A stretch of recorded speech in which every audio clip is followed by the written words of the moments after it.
મારું નામ કુંદનબેન દિનકરરાય પુરોહિત છે। આ કૃષ્ણા પાર્ક સોસાયટી ખામદોડ એરિયા જે છે એમાં અસાન ધારો લાગુ પડી ગયો છે।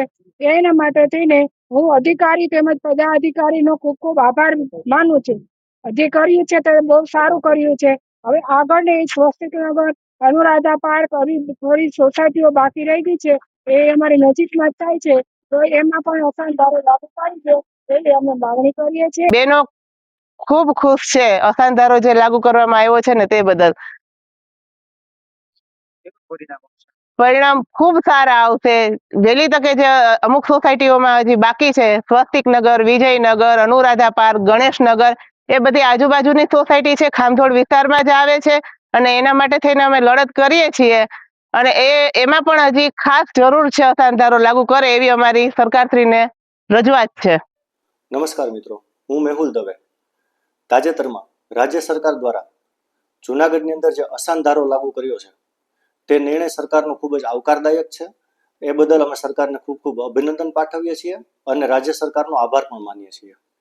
આ અસાન ધારાની પોઝિટિવ અસર એ થશે કે જેનાથી દરેક ધર્મો વચ્ચે શાંતિ સ્થપાશે અને દરેક ધર્મોની અંદર એકતા આવશે, જેથી પ્રોપર્ટીના ભાવની અંદર પણ વધારો થશે અને આ પ્રોપર્ટીના ભાવમાં વધારો થવાથી જૂનાગઢની અંદર વિકાસ થવાનો છે। જેથી કરીને ફરી વખત અમે આજે રાજ્ય સરકારનો ખૂબ ખૂબ આભાર માનીએ છીએ। આ નિર્ણય ખૂબ જ આવકારદાયક છે। સરકારને ખૂબ ખૂબ અભિનંદન। લોકોની માંગણી જે હતી કે અમારે જોશીપરા વિસ્તાર, ખામધોડ વિસ્તાર, વોર્ડ નંબર 2, વોર્ડ નંબર 4, કુલ મળીને અંદાજે 18 જેટલી સોસાયટીઓ આમાં આવરી લેવામાં આવેલી છે।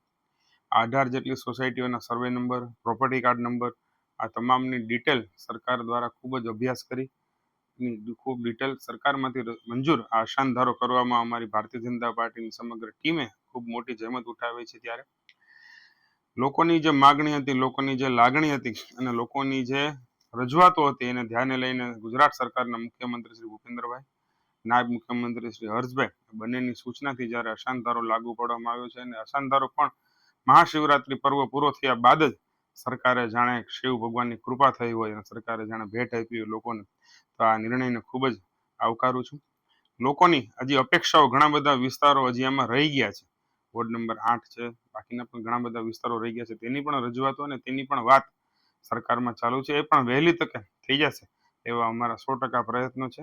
અને આ નિર્ણયને ભારતીય જનતા પાર્ટી જુનાગઢ મહાનગરના અધ્યક્ષ તરીકે હું આવકારું છું।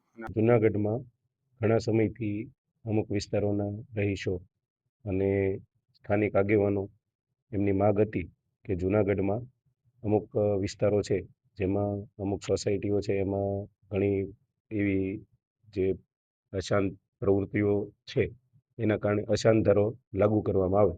એ અન્વયે જિલ્લા કલેક્ટર સાહેબના માર્ગદર્શન હેઠળ જુનાગઢના વિવિધ વિસ્તારોમાં સર્વે કરવામાં આવેલ હતો અને આ સર્વે પ્રમાણે જે વિસ્તારોમાં અશાંત ધારો લાગુ કરવાની જે માંગ હતી એના સબબ સર્વે કરી અને રાજ્ય સરકારને દરખાસ્ત મોકલવામાં આવેલી હતી। આ દરખાસ્ત રાજ્ય સરકાર દ્વારા માન્ય કરવામાં આવેલી છે અને નોટિફિકેશન દ્વારા જુનાગઢના ખામધોડ અને જોશીપરા વિસ્તારમાં અશાંત ધારો કેટલીક સોસાયટીઓ, કેટલાક વિસ્તારો એમાં લાગુ કરવામાં આવેલો છે।